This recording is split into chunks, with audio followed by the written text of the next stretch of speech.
नमस्कार, मैं हूं सुमित अवस्थी। बहुत बहुत स्वागत है आपका। आप देख रहे हैं इंडिया चाहता है। महाराष्ट्र सरकार के तेज तर्रार और कद्दावर मंत्री नवाब मलिक को आज ईडी यानी इन्फोर्समेंट डायरेक्टरेट ने अचानक गिरफ्तार कर लिया। आज दिन भर में बहुत तेजी से घटनाक्रम बदला।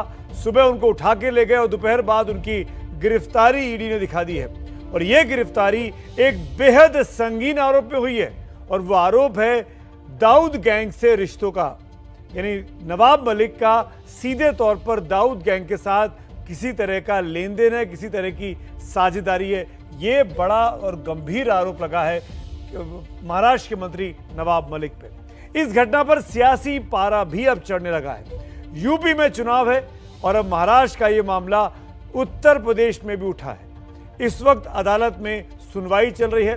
नवाब मलिक को ईडी की टीम लेकर जज के सामने पेश कर रही है। वहां पर कभी भी खबर आ सकती है कि नवाब मलिक को जेल होगी, जमानत होगी, या आज की रात या कुछ अगले दिनों की रात वो ईडी की रिमांड पर ईडी की कस्टडी में रहेंगे। ये सब बात तय हो जाएगी इस कार्यक्रम के दौरान। लगातार मेरे साथ बने रहिएगा। हमारे रिपोर्टर्स बॉम्बे में हर अहम पॉइंट पर मौजूद हैं। मृत्युंजय हैं, सूरज हैं, जितेंद्र हैं। हर रिपोर्टर के पास अपडेट के लिए चलेंगे। लेकिन आपको बता दें कि इसी मुद्दे पर बात करने के लिए मेरे साथ कुछ खास मेहमान भी जुड़ने वाले हैं। उनका परिचय आपसे करा देता हूं। कौन कौन लोग जुड़े हैं उनको हम देख लेते हैं स्क्रीन के ऊपर। राम कदम साहब जुड़ गए, भारतीय जनता पार्टी के नेता। हमारे साथ महेश तापसे जी जुड़ गए हैं। हमारे साथ शिवसेना के प्रवक्ता आनंद दुबे साहब भी जुड़ गए हैं। और कुछ ही देर में हार्दिक पटेल भी इस चर्चा में शामिल होंगे, जो कि कांग्रेस पार्टी के नेता हैं और गुजरात कांग्रेस के कार्यकारी अध्यक्ष भी हैं। लेकिन इन तमाम मेहमानों के पास अपने सवालों की बौछार करूं उसके पहले एक सवाल हमने दर्शकों के सामने रखा है अपने ऑफिशियल ट्विटर हैंडल पर। आपके जवाबों का मुझे इंतजार है। और सवाल यह है कि नवाब मलिक पर लगे आरोप सही हैं या बदले की कार्रवाई है। आप एबीपी न्यूज के ट्विटर हैंडल पर जाकर जवाब दें तो ऑप्शन ए को क्लिक करिए, और अगर आपको लगता है कि यह बदले की कार्रवाई है तो ट्विटर पोल के ऑप्शन बी पर क्लिक करिएगा। कार्यक्रम के आखिर में नतीजे भी आपको जरूर दिखाऊंगा। लेकिन पहले एक नजर जल्दी से डाल लेते हैं कि आखिरकार ये पूरा मामला क्या है जिसमें नवाब मलिक जैसे बड़े और कद्दावर नेता का आज अचानक उनकी गिरफ्तारी ईडी को करनी पड़ी। नवाब मलिक को सुरक्षाकर्मी अपने साथ लेकर जा रहे हैं, ईडी के अधिकारी ले जा रहे हैं और सुरक्षाकर्मी के बीच में वो जा रहे हैं। नवाब मलिक अपना जो हाथ और संकेत दिखा रहे हैं। हो जो कोई गवर्नमेंट मशीनरी है उनका यूज करके अपोजिशन पार्टी को तकलीफ देना, ये बीजेपी की पॉलिसी है। उनकी पार्टी हिलाती है ना, इसलिए उनको जलन हो रही है। पूरी कार्रवाई भाजपा ने सूड बुद्धि के कारण की हुई है। लेकिन डरेंगे नहीं, जीतेंगे, लड़ेंगे और जीतेंगे, लड़ेंगे और जीतेंगे। गिरफ्तारी के वक्त इस मुस्कुराहट के साथ महाराष्ट्र सरकार के कद्दावर मंत्री नवाब मलिक ने नई जंग का ऐलान किया कि वो जीतेंगे। लेकिन अभी तो यही है कि नवाब मलिक सलाखों के पीछे पहुंच गए हैं, क्योंकि उन पर डी कंपनी से जमीन खरीदने का आरोप है। आज महाराष्ट्र के कैबिनेट मिनिस्टर नवाब मलिक को फाइनली ईडी ने गिरफ्तार किया। अब इस गिरफ्तारी के बाद उन्होंने इस्तीफा देना चाहिए। ना नोटिस आई ना कुछ आया। महाराष्ट्र के एक मंत्री को डायरेक्टली ईडी के ऑफिस में लेके गए। ये कौन सी नई राजनीति इन्होंने शुरू की है? मैंने देश में पहली बार ही ऐसा देखा है। अब आप समझिए कि ये पूरा मामला है क्या। नवाब मलिक की गिरफ्तारी मनी लॉन्ड्रिंग एक्ट के तहत हुई। ये मामला मुंबई के गोवावाला कंपाउंड में संपत्ति खरीद का है। मलिक की कंपनी सॉलिडस इन्वेस्टमेंट ने ये जमीन खरीदी थी। डी कंपनी के सदस्य से जमीन खरीदने का आरोप नवाब मलिक पर लगा। प्रॉपर्टी का कनेक्शन दाऊद की बहन हसीना पारकर से भी जुड़ता है, क्योंकि आरोप है कि प्रॉपर्टी की पावर ऑफ अटॉर्नी पारकर के ड्राइवर के नाम थी। ये भी आरोप है कि 200 करोड़ की संपत्ति 30 लाख में खरीदी गई। इस मामले में आज सुबह 6:30 बजे ही ईडी ने नवाब मलिक के घर पर छापा मारा। फिर मलिक को अपने साथ ले गई। पूछताछ हुई, गिरफ्तारी हुई, मेडिकल जांच हुई और उन्हें अदालत में पेश किया गया, जहां मलिक ने कहा कि उन्हें जबरदस्ती लाया गया है। अमित देसाई का ये कहना है कि इस आरोप के लिए 20 साल तक इंतजार करना पड़ा ईडी को। और रही बात दाऊद इब्राहिम की, तो दाऊद इब्राहिम 30 साल से देश से बाहर है, उसके ऊपर तमाम आरोप लगे हुए हैं, एफआईआर दर्ज हुए हैं। एक एफआईआर 3 फरवरी को होता है जिसमें ये संबंध जोड़ा जा रहा है। तो इस प्रकार से अमित देसाई बहुत सारी दलीलें दे रहे हैं, बहुत सारे जो पुराने फैक्ट्स है वो रख रहे हैं, कागजी दस्तावेज पेश कर रहे हैं और बता रहे हैं कि किस प्रकार से ये जो गिरफ्तारी है वो गलत तरीके से की गई है। दरअसल एनआईए दाऊद से जुड़े एक मामले की जांच कर रही थी, जिसमें सूत्रों के मुताबिक पूछताछ के दौरान दाऊद के भाई इकबाल कासकर ने नवाब मलिक का नाम ले लिया। इसके बाद जांच की सुई नवाब मलिक की तरफ घूमी। एनसीपी इसे बदले की कार्रवाई बता रही है। राजनीतिक बदले की भावना क्या है सबको मालूम है, पूरा देश देखता है, पूरा देश जानता है ये क्या हो रहा है महाराष्ट्र के बारे में, पश्चिम बंगाल के बारे में, झारखंड के बारे में। तो अब ये कानून की लड़ाई है। देखिए, भारतीय जनता पार्टी जिस समय घबराती है, इस तरह की एजेंसियों को सामने ला करके लोगों को अपमानित करती है, झूठे मुकदमे लगा करके जेल भेजती है। इस गिरफ्तारी की एक कड़ी पिछले साल नवंबर से भी जुड़ती है, जब बीजेपी नेता और पूर्व मुख्यमंत्री देवेंद्र फडणवीस और नवाब मलिक में आरोप प्रत्यारोप के दौर शुरू हुए। मैं जो बताने वाला हूँ ना तो वो सलीम जावेद की स्टोरी है, ना ही वो किसी इंटरवल के बाद की पिक्चर है। उस वक्त एनसीबी के जोनल डायरेक्टर समीर वानखेड़े को लेकर नवाब मलिक ने बेहद संगीन आरोप लगाए थे, जिसके बाद वानखेड़े का तबादला कर दिया गया था। उसी दौरान शाहरुख खान के बेटे की ड्रग्स मामले में गिरफ्तारी को लेकर भी समीर वानखेड़े पर नवाब मलिक के आरोपों से मुंबई की सियासत गरमाई थी। अब उनकी गिरफ्तारी से ये और तेज हो सकती है। मुंबई से संवाददाता मृत्युंजय के साथ रौनक कुकड़े की रिपोर्ट।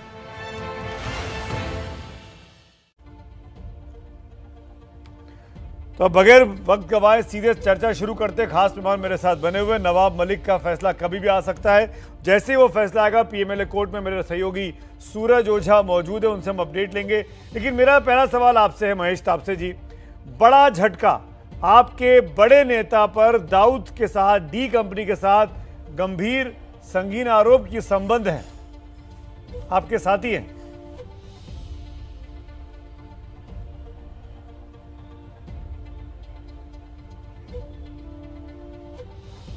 महेश तापसे कुछ बोल रहे हैं। तापसे जी आपने शायद म्यूट कर रखा, अनम्यूट करिए अपना। हाँ आ रहे सुने जी, आप बोलिए। भारतीय जनता पार्टी पिछले 2 साल से महाराष्ट्र की सरकार को अस्थिर करने का प्रयास कर रही थी। महाराष्ट्र में आपको मालूम है कि कांग्रेस, एनसीपी और शिवसेना का गठबंधन है। शिवसेना भारतीय जनता पार्टी को छोड़कर हमारे साथ गठबंधन में आई। तभी से भारतीय जनता पार्टी का कुछ न कुछ षड्यंत्र इस सरकार को अस्थिर करने के माध्यम से शुरू है। नवाब मलिक जी जो आज मंत्री भी हैं और एक प्रवक्ता भी हैं, एक अच्छे नेता भी हैं, उन्होंने हमेशा भारतीय जनता पार्टी के इस प्रयत्न को मुंह तोड़ जवाब दिया। हमें ये संकेत था कि नवाब अगली बारी नवाब की बारी। तो इस प्रकार से नवाब मलिक जी को किसी न किसी केस में उलझाया जाएगा, उनके ऊपर किसी न किसी प्रकार की कार्रवाई की जाएगी और उनको साइलेंट रहने के संकेत इसके पहले भी मिल रहे थे, लेकिन नवाब मलिक जी बोलते रहे। केंद्र सरकार भारतीय जनता पार्टी के बारे में अलग अलग राज्यों में जाके बोलते रहे। और ये जो मसला आज 2005 की प्रॉपर्टी का है, ये भारतीय जनता पार्टी 2014 से 19 तक जब महाराष्ट्र में थी और देश में तभी भी थी, तभी भी ला सकती थी, लेकिन उन्होंने 2022 का इंतजार किया। 19 में उन्होंने कोशिश की सरकार बने, नहीं बन पाई। शिवसेना को डैमेज करने की कोशिश किया, नहीं हो पाया। आप राजनीतिक सियासी साजिश की बात कर रहे हैं तापसे साहब। ये अपडेट कर दूं, महाराष्ट्र में एनसीपी के नेताओं की बैठक हुई है शरद पवार जी के साथ, और शरद पवार की बैठक के बाद ये खबर निकलकर सामने आ रही है कि छगन भुजबल जो कि एक और वरिष्ठ नेता हैं, उन्होंने ये साफ कह दिया कि नवाब मलिक के इस्तीफे का सवाल नहीं उठता, उनको इस्तीफा नहीं देना चाहिए। पर क्या ये कानूनी तौर पर जायज़ है? एक मंत्री जिस पर गंभीर संगीन आरोप लगे हो, महेश तापसे सवाल मेरा आप ही से है, वो इस्तीफा ना दे, उसको मना किया जाए इस्तीफा देने से? कुछ तो शुचिता होनी चाहिए सार्वजनिक जीवन में। आरोप जब बेदाग साबित हो जाएंगे तो आप वापस मंत्री पद ले लीजिएगा। देखिए, आज नवाब मलिक जी का इस्तीफा किसी ने मांगा नहीं। स्वाभाविक रूप से किसी पत्रकार ने पूछा होगा, लेकिन as a party, as a सरकार नवाब मलिक जी के पीछे हम खड़े हैं। आज वो बात किसी ने आई नहीं है। मेरे ख्याल से भारतीय जनता पार्टी का जरूर कुछ शिष्टमंडल कहीं राजभवन की तरफ गया था, ऐसा सुना है, मेरे को जानकारी नहीं है। लेकिन आज उस संदर्भ में बातचीत नहीं हो रही। जहां तक आप दाऊद के संदर्भ की बात करें, इसके पहले भी भारतीय जनता पार्टी के दिवंगत नेता ने पवार साहब राम कदम बोलेंगे, बीजेपी ने डिमांड की है जो आप बात कह रहे हैं, राम कदम हाथ भी उठा रहे हैं। क्योंकि मेरा सवाल आप ही से है, मेरा सवाल आपसे है तापसी साहब, मेरा सवाल आपसे है। नवाब मलिक साहब आज देश की बड़ी इन्वेस्टिगेटिंग एजेंसी के निशाने पर हैं। जब मैं आपसे इस वक्त बात कर रहा हूं, वो अदालत में है, जज के सामने पेशी हो रही है, 14 दिन की कस्टडी ईडी मांग रहा है, और आप कह रहे हैं इस्तीफे की क्या आवश्यकता है? तो क्या एक मंत्री वहां जेल से काम करेगा? देखिए, मैं कह रहा हूँ कोर्ट की कार्रवाई होने की अभी देरी है। कोर्ट अपनी कार्रवाई कर ले, अपना उसके ऊपर कोर्ट, अभी आप कह रहे हैं कोर्ट कार्रवाई कर ले, फिर आप कहेंगे हाई कोर्ट कार्रवाई कर ले, फिर कहेंगे सुप्रीम कोर्ट कार्रवाई कर ले, और एक मंत्री जिस पर गंभीर आरोप है वो बना रहे। ऐसा है, सबसे मसला नवाब मलिक जी की इस्तीफे का है या मसला उनके ऊपर जो आरोप हो उनकी सत्यता का है? हम कह रहे हैं कि इनके ऊपर जो आरोप किए वो बेबुनियाद है। राम कदम, अगर भारतीय जनता पार्टी 2014 से महाराष्ट्र में थी, देश में तभी भी सत्ता में थी, 19 तक साहब मुख्यमंत्री थे, तो 2005 का मामला तब क्यों नहीं उठाया आपने? सुमित जी, इनके सारे सवालों का जवाब मैं एक एक करके दे दूं। मंथना के आरंभ में मैं कह दूं कि आप भी एक वरिष्ठ पत्रकार हैं कि मुंबई जैसे शहर में 3 एकड़ जमीन क्या महज 20 लाख रुपए में मिल सकती है? तो इसका जवाब नन्हा सा बालक भी कह देगा कि यह संभव नहीं है। तो जब 2005 में जो नवाब मलिक जी उस समय मंत्री थे, उन्हीं की सरकार थी, उनको ये 20 लाख में जमीन कैसे मिली, वो भी 3 एकड़ मुंबई जैसे एलबीएस रोड पर? अब जमीन किसकी? जो सरदार शाह वली खान, जो बमकांड का खूंखार आरोपी है, गुनहगार है, सजा काट रहा है जेल में, वो दाऊद का गुर्गा है जिसने हजारों मुंबई के निरपराध लोगों को क्रूरता से, बर्बरता से मार दिया। क्या ऐसे दाऊद के गुर्गा के साथ महाराष्ट्र सरकार का मंत्री व्यवहार कर सकता है? कहां चली गई नैतिकता?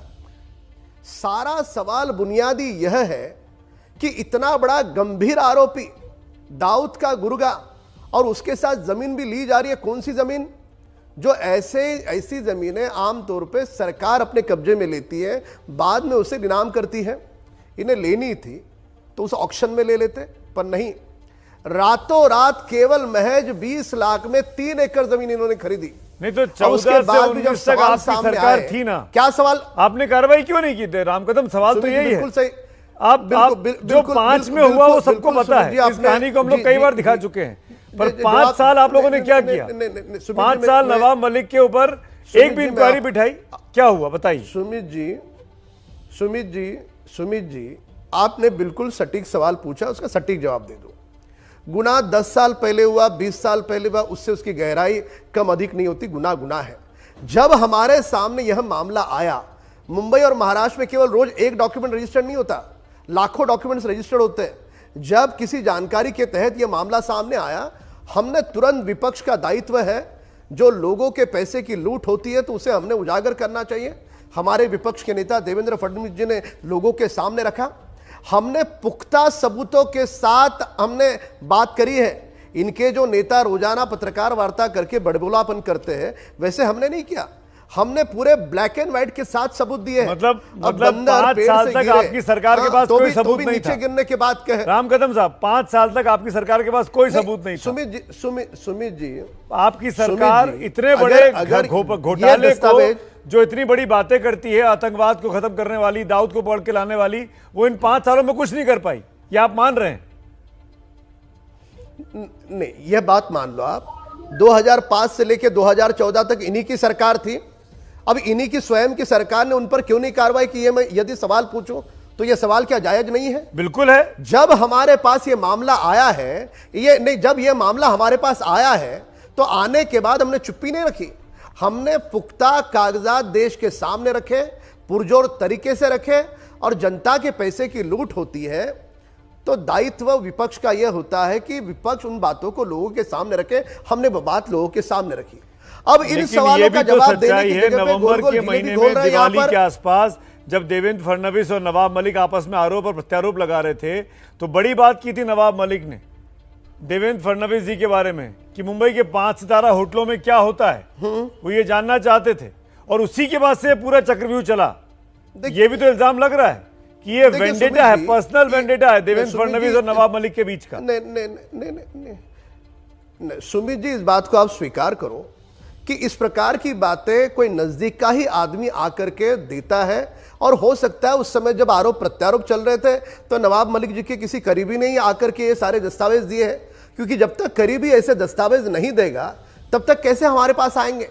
तो वो दस्तावेज देने का समय उस करीबी को लगा होगा कि अब इनके आरोप प्रत्यारोप चल रहे, ये विपक्ष के नेता है, इसे न्याय मिलेगा, तब जाकर के वे आए हैं। आपकी क्या प्रतिक्रिया है? दस्तावेज आने के बाद सियासी साजिश है? सुमित जी, हेलो। हाँ बोलिए आनंद दुबे, सवाल आप ही से। सुमित जी, मैं पहले तो आपको बधाई देता हूं सुमित सर कि आपने हमारा काम बहुत आसान कर दिया। देखिए, नवाब मलिक जी के बारे में जो उम्मीद लगाई जा रही थी वही हुआ। नवाब मलिक जी हमेशा उम्मीद करते थे, ट्वीट करते थे कि मेरे घर कुछ सरकारी मेहमान आने वाले हैं। उन्हें पता था कि मैं जिस प्रकार एनसीबी को, सीबीआई को, ईडी को घेर रहा हूं, उनके अनैतिक कामों को उजागर कर रहा हूं और भारतीय जनता पार्टी के महाराष्ट्र के कुछ नेताओं के जो ऊपर आरोप लग रहे हैं उसको उजागर कर रहा हूं, तो वो स्वाभाविक सी बात है कि वो मुझ पे बदले की कार्रवाई करेंगे। और वही हुआ। जिस प्रकार से सुबह उनके घर पर बिना नोटिस ईडी का जाना, उनको गिरफ्तार कर लेना और आगे की कार्रवाई अभी कंटिन्यूअस आपके माध्यम से देख रहा हूं चल रही है, तो यह एक बदले की कार्रवाई नहीं है तो क्या है? नहीं, पर 2005 का मामला, 2005 का मामला, शिवसेना तो बीजेपी के साथ थी, आप लोग साथ में सरकार चला रहे थे, दोस्त थे, नवाब मलिक दुश्मन थे, आज दोस्त बने ना नवाब मलिक आपके। तो आपको लगा 5 साल तक कि नवाब मलिक जो है वो दाऊद के आदमी हैं, डी गैंग से मिले हुए, जो बात राम कदम और बीजेपी कह रही है? जिस प्रकार से नवाब मलिक जी ने कोर्ट परिसर से मीडिया को हाथ दिखाकर कहा है कि मैं झुकूंगा नहीं, उनके कॉन्फिडेंस को आप देखिए ना। एक कैबिनेट मंत्री के आप ऊपर इतना बड़ा आरोप लगाते हैं कि उनके संबंध माफियों से हैं, दाऊद से हैं, कुख्यात लोगों से हैं। ठीक है, आज आपने उनको पकड़ लिया, आज आपके पास केंद्र की बड़ी बड़ी एजेंसियां हैं, कल दूध का दूध पानी का पानी हो जाएगा। कल न्याय प्रक्रिया पे हम सबको पूरा भरोसा है, जो न्याय प्रक्रिया डिसीजन लेगी वो सर्वमान्य होगा। लेकिन टाइमिंग पे सुमित जी प्रश्न बन रहा है कि जिस प्रकार भारतीय जनता पार्टी के महाराष्ट्र के नेताओं को पहले पता चल जाता है कि किस नेता के घर पर ईडी जाने वाली है, आदरणीय संजय राउत साहब के घर की शादी के जो फूल वाले हैं उनके पास ईडी जाके पूछताछ करती है। मतलब भारत की राजनीति में ऐसा कभी नहीं हुआ था। ठीक है, हमारे आपसी लड़ाई, जवाब दीजिए राम कदम, हमारे जवाब दीजिए राम कदम, लेकिन आप राजनीतिक नेताओं के इशारे पर एजेंसी काम कर रही है। ना सुमित जी, देखिए, इंसान झूठ बोल सकता है पर उसकी आंखें झूठ नहीं बोल सकती, ये दस्तावेज और कागज झूठ नहीं बोल सकते। पूरे के पूरे दस्तावेज मीडिया के सामने, देश के सामने सम्माननीय देवेंद्र फडणवीस जी ने रखे हैं। अब गोल गोल जिलेबी घोलने की जगह पे आनंद दुबे जी, शिवसेना का रंग तो गिरगिट के भी तेजी से बदलता है। आपको इस बात का स्वीकार करना होगा कि आपकी सरकार और वर्तमान मंत्री जिन पर यह संगीन आरोप है, उनके ऊपर एफआईआर दर्ज हुआ है, उन्होंने इसके बारे में जवाब क्यों नहीं दिया? उन्हें कैसे मिली 20 लाख में जमीन? जिस गुर्गे ने हजारों लोग के, मुंबई के लोगों को मारा, क्या ऐसे व्यक्ति के साथ आप व्यवहार करोगे? कैसे समर्थन हो सकता है इस बात का? जो जमीन सरकार जमा होने वाली है, उस जमीन को रातों रात महज 20 लाख में खरीदा जाता है। आनंद दुबे जवाब देंगे आपकी बात का, लेकिन राम कदम मेरे एक सवाल का जवाब दीजिए। आज की तारीख में आपकी बात अगर मैं मान भी लूं और शिवसेना संबंध विच्छेद कर ले एनसीपी के साथ, तो आप शिवसेना के साथ चले जाएंगे दोबारा? ये खेल तो पूरा सरकार बनाने को लेकर चल रहा है ना। बहुत बड़ा प्रश्न पूछा सुमित जी। सुमित जी, जो शिवसेना अपने संस्थापक स्वर्गीय बाला साहब के बातों को, उनके स्मरण में बातें नहीं रही, उनकी बातों को तोड़ करके जो सरकार चला रहे हैं, बाला साहब ने कहा था कि जिस दिन कांग्रेस के साथ जाने का पल आएगा उस दिन मैं मेरा शिवसेना दल बंद करूंगा। तो जो दल अपने पिता की, अपने संस्थापक की बात नहीं सुनता, उनके प्रति देश का कोई व्यक्ति भी विश्वास नहीं करेगा। वो सारी अतीत की बातें राम थी। कदम वर्तमान साहब की बात आज यह राष्ट्रीय है टीवी कि के इस भारतीय लाइव शो जनता में आप पार्टी बोल रहे महाराष्ट्र हैं में कि बीजेपी अब कभी शिवसेना के साथ नहीं जाएगी, क्योंकि शिवसेना ने बाला साहब मैं ये की कह रहा हूं बात नहीं सुमित मानी। जी, ना सुमित जी मैं बता दूं आपको, मेरे मुंह पे आप कोई शब्द नहीं डालना, पर मैं बता दूं स्पष्ट रूप से, भारतीय जनता पार्टी को महाराष्ट्र में अब किसी के साथ हाथ मिलाने की आवश्यकता नहीं है। सरकार कैसे बनेगी इनका जब तक ये दागी तीनों चेहरा, साथ में इनकी धूमिल छवि, जब तक इनकी ये लूट, तीनों साथ इनकी में हैं, वसूली, तब तक सरकार इनकी कैसे लूट, बनेगी इनकी भाजपा वसूली। की? राम कदम, सुमित जी मुझे थोड़ा आप एनसीपी के साथ जाएंगे नहीं, एनसीपी में दागी लोग हैं, so called Nawab Malik, so called Anil Deshmukh, Congress के साथ जाते नहीं क्योंकि राहुल गांधी उसके नेता है जिसको आप दिन भर गालियां देते हैं, शिवसेना के साथ जाएंगे नहीं, तो अभी इस प्रेजेंट विधानसभा में नई सरकार बीजेपी कैसे बना लेगी? राम कदम साहब, सुमित जी मुझे केवल 10 सेकंड दीजिए, केवल 10 सेकंड दीजिए, आनंद 2 मिनट, केवल 10 सेकंड। पहली बात, हमें महाराष्ट्र में कोई सरकार बनाने की जल्दी नहीं है, और जिनकी छवि इतनी दागी है उनके साथ तो कतई नहीं है। जितने भी महाराष्ट्र में अब तक चुनाव हुए, भारतीय जनता पार्टी एक नंबर का दल करके उभर करके आया है, और जब भी चुनाव होंगे और उस समय आप देखोगे सुमित जी, आप बधाई दोगे कि भारतीय जनता पार्टी महाराष्ट्र में आदरणीय प्रधानमंत्री नरेंद्र मोदी जी के नेतृत्व में, देवेंद्र जी के नेतृत्व में पुनः एक बार अपनी सक्षमता के साथ सरकार बनाएगी। जिन्होंने मतदाताओं को धोखा दिया, जिन्होंने बाला साहब को धोखा दिया, उनके साथ कैसे सरकार बन सकती है? राम भाई अब शांत हो जाइए। सबसे पहले तो शिवसेना को, राम भाई, आपके सर्टिफिकेट की कोई आवश्यकता नहीं है। महाराष्ट्र की जनता शिवसेना को भली भांति जानती है। आज जब ये घटनाक्रम घट रहा था तो आदरणीय ममता बनर्जी जी ने शरद पवार साहब को फोन किया, उनकी बातें हुई होंगी। आप ये देखिए कि विपक्ष के जो लोग केंद्र सरकार की बात नहीं मानते, उनको इसी प्रकार प्रताड़ित किया जाता है, चाहे पश्चिम बंगाल हो, चाहे महाराष्ट्र हो। इनका एक ही मतलब है कि जहां जहां भारतीय जनता पार्टी की सरकार है, वहां के मंत्री चाहे भ्रष्टाचार करें, चाहे कोई क्राइम करें, वो सब संत हैं, और जहां भारतीय जनता पार्टी की सरकारें नहीं है, उसके सारे विपक्षी जो हैं वो इनके लिए एक प्रकार से दानव हैं, अपराधी हैं, और इनको वहां सरकार बनानी होती है। सारा खेल घुमा फिरा के वहीं आ गया। आप कह रहे हैं और इसके पीछे कुछ है नहीं। एजेंसीज का इस्तेमाल कर रही है अपने विरोधियों को दबाने के लिए। मैं जवाब लूंगा राम, शिकायत करिए ना, आपको रोका किसने? लेकिन आनंद जी, यदि आपके पास एक भी अगर पुख्ता सबूत है तो आपको रोका किसने? नहीं, पर ये तो इनके पास अगर एक के भी खिलाफ पुख्ता सबूत है, रोका राम कदम साहब, अभिषेक बनर्जी को बुलाया, अभिषेक बनर्जी के खिलाफ अभिषेक बनर्जी को एजेंसीज ने बुलाया बंगाल चुनाव के पहले। चार्जशीट कहाँ है? अभी तक नहीं देखी हमने। क्या आरोप है अभिषेक बनर्जी पर, उनकी पत्नी पर? सुमित जी, अनिल देशमुख एक बात का जवाब ये विपक्ष के नेता दे, एक बात का जवाब ये विपक्ष के नेता दे। इनके पास एक के खिलाफ पुख्ता सबूत, जैसे हमारे किरीट सोमैया जी है, देवेंद्र फडणवीस जी है, पुख्ते सबूत मेरा लेकर सवाल के ये सामने आते है, हैं। मेरा सवाल ये है, अगर समझो जांच एजेंसी मेरी बात लोअर स्तर पर चली गई है, क्या अगली गिरफ्तारी महेश तापसे साहब, मेरा सवाल आपसे, राम कदम साहब आप लगातार बोल रहे हैं और महेश तापसे साहब चुप है। तापसे साहब, क्या अगला कदम अब किरीट सोमैया की गिरफ्तारी है, देवेंद्र फडणवीस की गिरफ्तारी है? क्या होने वाला है महाराष्ट्र की राजनीति में? ममता बनर्जी ने सपोर्ट कर दिया शरद पवार को फोन करके, क्या बातचीत हुई है तापसे साहब? बताइए, साफ करिए। देखिए, महाराष्ट्र के अंदर हमारा जो गठबंधन है वो बहुत ही एक मजबूत गठबंधन है, और भारतीय जनता पार्टी में के पेट में दुखने का कारण ही वो है। शिवसेना जो 25 से 30 साल वहां पे भारतीय जनता पार्टी का एक एलाय करके थी, आज हमारे गठबंधन का हिस्सा है, बल्कि हमारा नेतृत्व महाराष्ट्र में शिवसेना के उद्धव ठाकरे साहब हमारी सरकार का कर रहे हैं। तो यही pain point Bharatiya Janata party का है। अब भारतीय जनता पार्टी को ये एक्सेप्ट नहीं हो रहा कि 2009 में उनका जो दोस्त है वो हमारे साथ आ गया और हमारे दल की, हमारी महाविकास आघाड़ी की सरकार बनी। मैं कब से कह रहा हूं कि पिछले 2 साल से हमेशा एक षड्यंत्र रहता है, कभी महाराष्ट्र को बदनाम करने का, कभी महाराष्ट्र की पुलिस को बदनाम करने का, कभी कोई एक्टर मर गया तो उसके संदर्भ में कुछ दूसरे प्रकार के बयान देने का। हर प्रकार से महाराष्ट्र के नेताओं को एक एक करके चुन चुन के सरकार को बदनाम करने का षड्यंत्र भारतीय जनता पार्टी के माध्यम से चला जाए। ठीक है, और जिन लोगों ने जवाब लेता इस षड्यंत्र का पर्दाफाश करने की कोशिश की, जवाब लूंगा संजय राउत हो या नवाब मलिक हो, मैं राम कदम से जवाब लूंगा, लेकिन तापसे साहब रहिए मेरे साथ, दुबे जी भी हैं, राम कदम भी हैं। इसीलिए आज उत्तर प्रदेश के चुनावी सरगर्मियों में भी इस महाराष्ट्र के डेवलपमेंट की चर्चा होती रही। खास बात बता दूं, इस वक्त ईडी के कोर्ट में नवाब मलिक की पेशी चल रही है। कभी भी उनके ऊपर जुड़ा हुआ जो मामला है उसका फैसला आ सकता है कि उनको जेल जाना होगा या ईडी को उनकी कस्टडी दी जाएगी आज रात के लिए, या फिर बेल उनको इसी हियरिंग में मिल जाएगी। कुछ भी हो सकता है, रिपोर्टर वहां पे तैनात हैं। लेकिन इसके साथ साथ राजनीतिक घटनाक्रम भी शुरू हो गया है।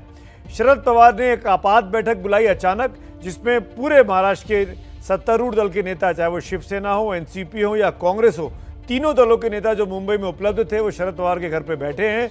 और उस बैठक के बाद ये फैसला किया गया कि अभी नवाब मलिक, जो कि अल्पसंख्यक कल्याण मंत्री हैं उद्धव ठाकरे सरकार में, उनका इस्तीफा नहीं होगा। छगन भुजबल, जो कि एक और मंत्री है सरकार में, उन्होंने बाहर आके मीडिया को बताया है कि नवाब मलिक के इस्तीफे का सवाल नहीं पैदा होता है। इन सबके बीच में ममता बनर्जी ने, जो पश्चिम बंगाल की मुख्यमंत्री हैं, उन्होंने शरद पवार के साथ फोन पर बात की है और इस पूरे सियासी संकट पर अपना समर्थन एनसीपी को दिया है, महाराष्ट्र की सरकार को दिया। और उन्होंने भी ये कहा है, जो कि हमारे सूत्र बताते हैं, कि दबाव में आकर किसी भी तरह का फैसला जल्दबाजी में ना लिया जाए। तो छगन भुजबल ने क्या कहा इस महत्वपूर्ण बैठक के बाद, आइए सुनवाते हैं किस तरीके से सत्तारूढ़ दल महाराष्ट्र विकास अघाड़ी जो गठबंधन है वो लड़ने वाला इस पूरे मामले पे। सुनते हैं क्या कहा छगन भुजबल ने। नवाब मलिक जी अन्याय के खिलाफ बातें करते हैं, ना डरते हुए, निडर होकर, भारत सरकार हो या बीजेपी हो, उनके जो भी गलत बातें जो लोगों के सामने लाने की वो कोशिश करते हैं, इससे जो है हमारे सामने के जो है विरोधी पक्ष के हमारे दोस्त जो है मित्र, वो जरा दुखी है। और इसलिए भाई इसका मुंह बंद करने के लिए जो है ये कदम उठाया गया है। और हम कानून से भी लड़ेंगे और जनता में जाकर भी हम हमारी बातें जो है सबके सामने रखेंगे। जनता की अदालत में भी जाएंगे, कोर्ट में भी अपनी बात रखेंगे। और साथ ही साथ कई सारे विपक्षी नेताओं ने शरद पवार से फोन पर बात की और सबने एक ही बात की है कि नवाब मलिक के इस्तीफे की जरूरत नहीं है। राम कदम, भारतीय जनता पार्टी इस्तीफे की मांग कर रही है और जितना आप इस्तीफा मांग रहे हैं उतना लामबंद होगा कि इस्तीफा नहीं लेंगे। देखिएगा सुमित जी, हमने देश में देखा है कि आज़ादी के बाद जो भी वर्तमान मंत्री हो उस पर जब एफआईआर दर्ज होता है तो नैतिकता के आधार पर संविधान के तहत उसे इस्तीफा दे देना चाहिए। अब बातें कौन कर रहा है? छगन भुजबल जी, शरद पवार जी। किसी भी मंत्री का इस्तीफा लेने का अधिकार महाराष्ट्र के मुख्यमंत्री को है या शरद पवार छगन भुजबल को है? किसे अधिकार है?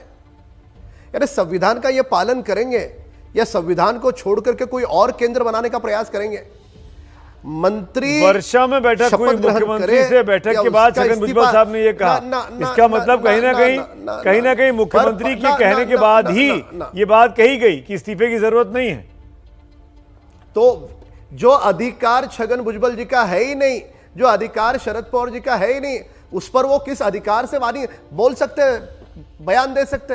ये तो बयान देने का अधिकार मुख्यमंत्री का है। क्या छगन भुजबल जी ने कहा कि महाराष्ट्र के मुख्यमंत्री कहते हैं कि इस्तीफा नहीं लिया जाएगा? क्यों नहीं कह रहे महाराष्ट्र के मुख्यमंत्री? ये तीनों दल अपने आप को बचाने का प्रयास कर रहे हैं। ये तीनों दल में केवल एक ही बातों में ये तीनों दल साथ आते हैं जहां पर वसूली का खेल शुरू होता है। बाकी मामलों में उन पर आया है वे निपटे, पर जब इतना संगीन आरोप है तो ये दाऊद के गुर्गे के साथ व्यवहार हुआ है, ये इल्जाम तो आप पर भी लग रहा है ना, की जमीन ली गई है, एफआईआर दर्ज हुआ है, एफआईआर दर्ज हुआ है। राम कदम साहब, ये इल्जाम तो आप पर भी लग रहा है क्योंकि मुंबई में, महाराष्ट्र में सरकार हाथ से चली गई है तो बीजेपी का जो ट्रेजर है, बीजेपी का जो खजाना है वो खाली हो रहा है। इसीलिए बीजेपी इतना हंगामा कर रही है, किसी भी कीमत पर महाराष्ट्र में सत्ता में आनी चाहती है। ये इल्जाम यही दोनों पार्टी के भानुभाव लगाते रहे, हमारे साथ बैठे हुए हैं। सुमित जी, विगत 27 महीनों के अंतराल में देश ने क्या देखा? इतनी दागी सरकार, वसूली करने वाली सरकार हमने अतीत में कभी देखी? कभी नहीं देखी। हर 15 दिन में इन पर कोई ना कोई दाग लग रहा है और वो भी पुख्ता सबूतों के साथ लग रहा है। ये सरकार लोगों की सेवा करने के लिए आए हैं या कोई पैसे छापने की कोई फैक्ट्री करके ये समझ रहे हैं या कोई प्राइवेट लिमिटेड कंपनी चला रहे हैं? ये हमारा नहीं, लोगों का सवाल है। तो विगत 27 महीनों में यदि हम आजादी के बाद देश के अलग अलग प्रांतों में जो सरकारें आई, सबसे बदनाम, सबसे दागी सरकार ये 3 दलों की रही। अब ये कहेंगे कि महाराष्ट्र को बदनाम कर रहे, यानी जनता के पैसे की लूट ये करे और महाराष्ट्र बदनाम होगा। दाऊद के गुर्गे की प्रॉपर्टी ये खरीदे और महाराज बदनाम होगा, वसूली ये करे और महाराज बदनाम होगा। आपकी न्यायपालिका भी इनको करारा तमाचा लगातार दे रही है निरंतर। राम कदम जी जो मेरे इतने करीबी मित्र हैं, मैं उनसे कहना चाहूंगा कि अभी जो भी है 2024 तक रुकी है। आज हम 170 है, इससे ज्यादा की तादाद हम लेकर आएंगे। भारत और पूरा महाराष्ट्र देख रहा है कि किस प्रकार से भारतीय जनता पार्टी अपने लोगों के प्रति जब उनके साथ छोड़ने के बाद जिस प्रकार की प्रताड़ना अपने शिवसेना के की और अन्य दलों के अन्य राज्यों में की, आज पूरा देश देख रहा है। जो आपका मैजिक फिगर 2014 या 19 में था, वो 24 में होने वाला नहीं है।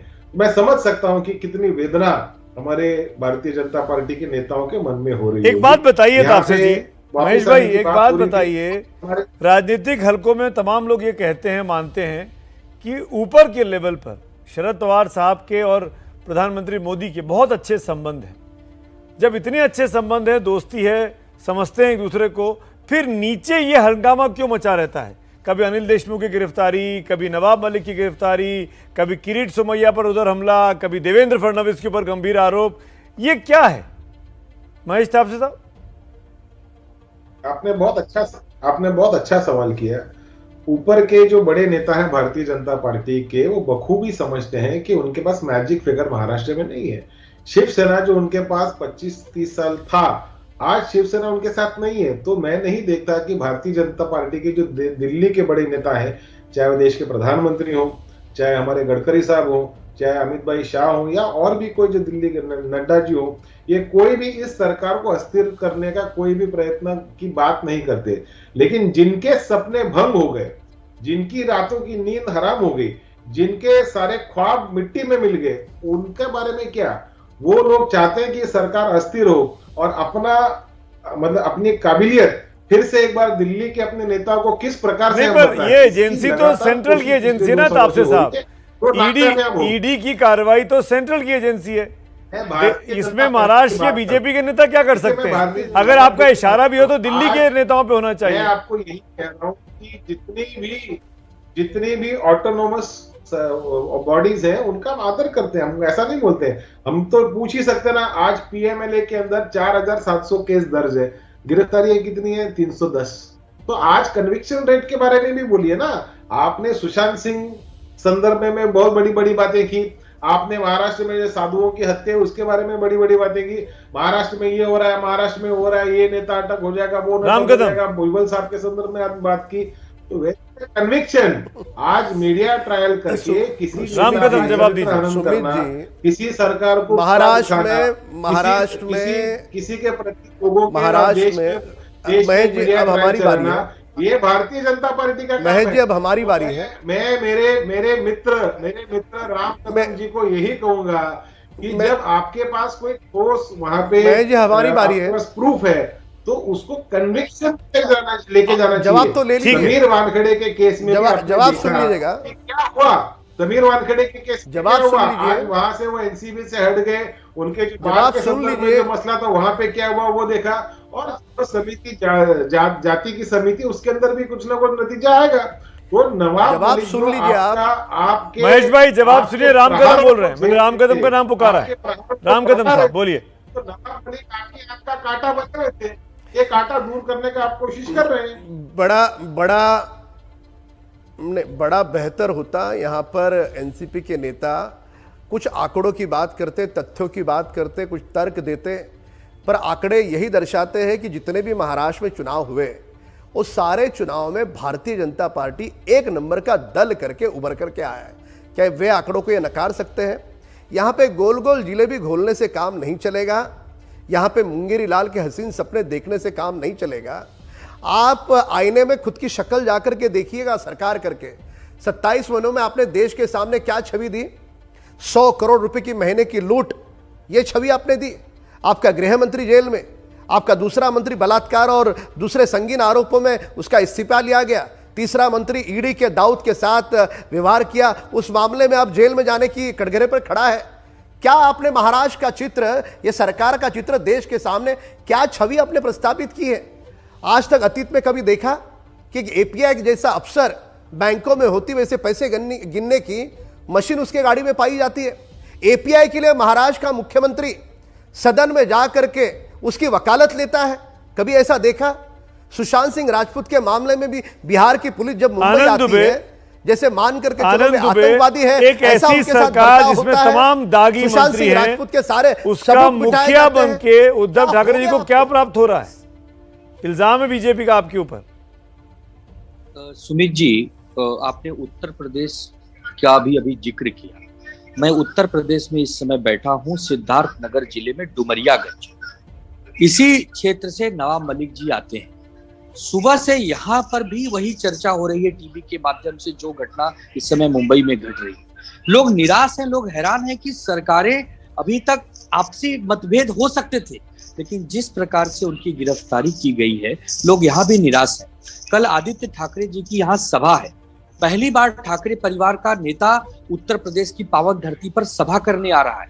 हम सब यहाँ तैयारी में लगे हैं, लेकिन यह जो दुर्दैवी घटना वहां घटी है, इससे सब निराश हैं कि किस प्रकार केंद्र की जांच एजेंसियां गैर फायदा उठा रही हैं, NCB, CBI, income tax, ED. तो आप इसमें उद्धव ठाकरे साहब का आप क्या रोल इसमें कर रहे हैं?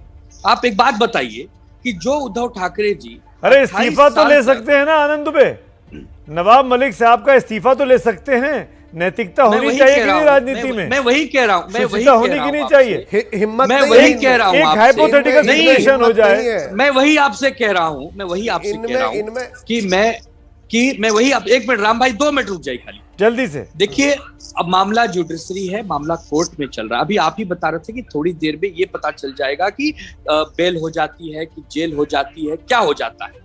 अभी केवल उनको गिरफ्तार किया है। आप कोई बड़ी एजेंसी जब किसी नेता या किसी गिरफ्तार हो जाना कोई छोटी सी चीज है भाई? अरे सर, गिरफ्तार हो जाना नहीं, गिरफ्तार तो एक मिनट, पुलिस जब किसी को गिरफ्तार कर लेती है, गजब महाराज बात कर रहे हैं। जब कोई गलत काम करेगा तभी तो जांच एजेंसी आपके गिरफ्तार तक पहुंचती है ना आनंद दुबे साहब। अरे आप रेस्क्यू के लिए जा सकते हैं कोर्ट में, बोलने का मौका अभी आप शुरुआत में यही कह रहे थे, अभी आप शुरुआत में यही कह रहे थे, मैं राजनीति खेल है परसेप्शन का, छवि का, जिस प्रकार से, और अगर आपको आपकी छवि को बेदाग रखना है तो ये आपके हाथ में है। मैं इसमें और कुछ नहीं कह सकता। बहुत बहुत शुक्रिया राम महेश आपसे, आनंद दुबे साहब, इस चर्चा में जुड़ने के लिए। लेकिन कुल मिलाकर अभी तक कोर्ट की कार्रवाई चल रही है। नवाब मलिक का भविष्य क्या होगा, आज की रात उनकी कहां कटेगी, इस पर अभी फैसला आना बाकी है।